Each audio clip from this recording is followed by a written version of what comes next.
The Battle of Tigranokerta. The Battle of Tigranokerta was fought by Tigranes the Great of Armenia and some of Mithridates' cavalry against Rome under the command of Lucullus. It was fought in the year October 6, 69 BC. The whole reason this battle happened was because Mithridates the Great was on the run from Rome. And when the Romans demanded that Tigranes the Great, the king of kings, give over Mithridates, he declined, and the Armenian War started. Mithridates wasn't going to stand by, though. He wanted to help his son-in-law. And so he sent 2,000 cavalry with the commander Taxiles to go with the Armenian army. But when Taxiles got there with the cavalry, he was actually quite confused by what the Armenians were doing. They were standing on a nearby hill watching the Romans, and they were drawing straws. The whole reason they were drawing straws because they wanted to see what general would get the most loot. Now Taxiles tried to warn Tigranes not to engage the Romans, but he was too ignorant, and he would not listen to them. When Tigranes saw the Roman army, he said it's too small to be an army, but too big to be an envoy, and he was going to get a nasty surprise. The army sizes are quite strange, to say the least. It is said that Tigranes had 250,000 soldiers, with 17,000 cataphracts.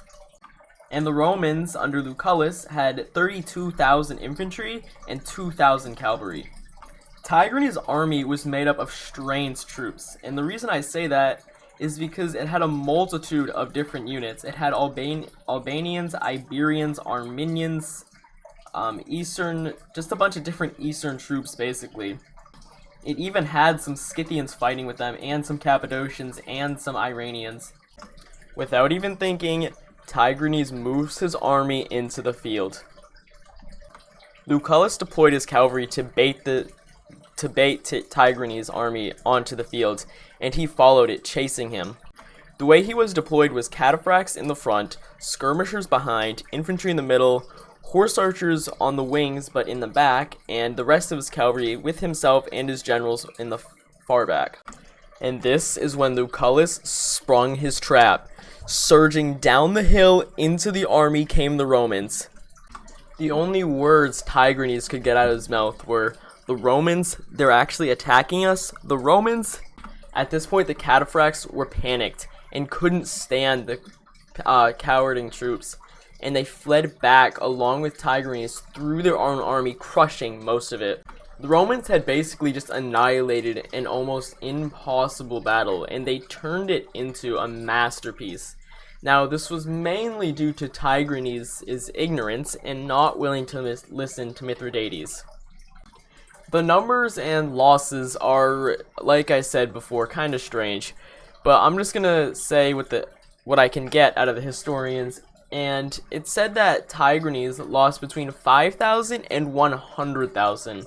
And in my opinion, it's probably more towards the 100,000 mark, because those cataphracts are extremely heavy armored and they ran right through their own army. Tigranes would later lose at Artaxata again, and he would then put a bounty on Mithridates' head. It was pitiful, 1,000 coins. Now, I'm not going to end the video just yet. I want to explain what Tigranes should have done. Upon seeing the Roman army besieging his capital, Tigranokerta, he should have taken his horse archers and his skirmishers and began pelting the Roman army, and also attacking their supply lines. Lucullus was deep in Armenia, and he wasn't not going to get any reinforcements. If Tigranes could have just began doing what Mithridates was doing the whole entire time while dragging Lucullus through Armenia, this battle would have been won. It was simple.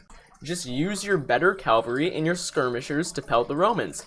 But like I said before, Tigranes called himself the King of Kings, and I mean, he kinda earned the name. He beat what was left of the Seleucid Empire, and he conquered a lot of other kingdoms, and he imported their troops too. This was a good move, but kinda like what Mithridates realized, it doesn't pay off. You have so many generals and so many different types of troops, you have to yell a bunch of different orders. And in a situation like this, it's not going to pay off.